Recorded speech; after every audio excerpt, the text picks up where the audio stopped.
The world is experiencing a pretty dramatic skills gap. More than 50% of U.S. college graduates are unemployed or underemployed a year after they graduate. We have a real problem today with the relevance of the experience for many of our students. It's not directly tied to the learner's professional and personal aspirations. There are millions of children in school, but they're not learning. One of the biggest opportunities in education over the next 5 to 10 years is the changes in delivery that we've seen, where every individual will be able to access individualized education for them without relying on traditional institutions. So really it's up to the individual to frame their own education now. The student too often is the last constituent that's taken into account. There's such a strong emphasis on teaching to the test that some of these softer skills, which are foundational for success on the test, are seen as somehow less important.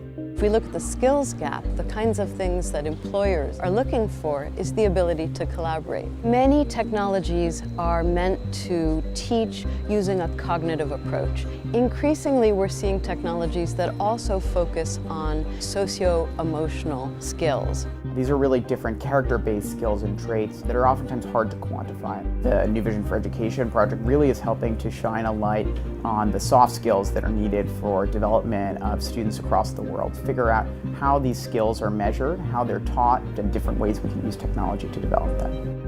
There's part of knowledge that you cannot actually put in digital format because it will be part of the learning process of meeting someone. And that part will be the one that will differentiate you from other people. Children learn better when they learn with a peer with whom they're friends. I'm interested in technology that makes a bond with students and that uses that social bond to improve the educational atmosphere.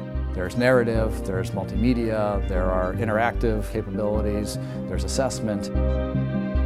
The question today is how do we use all this available knowledge to develop new ventures and to create new jobs? What we are doing now in Brazil is going to the human resource department, the companies, so we can matchmaking with the course that we provide, like how to work in groups, creativity, project management, soft skills.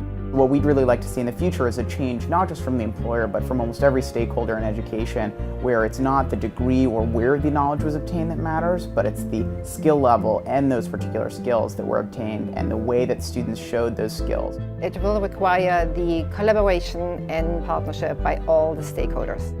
That only is possible with a very powerful leadership. Enabling more students to go through higher education is just a social benefit that's incredibly important. The new generation will be much smarter.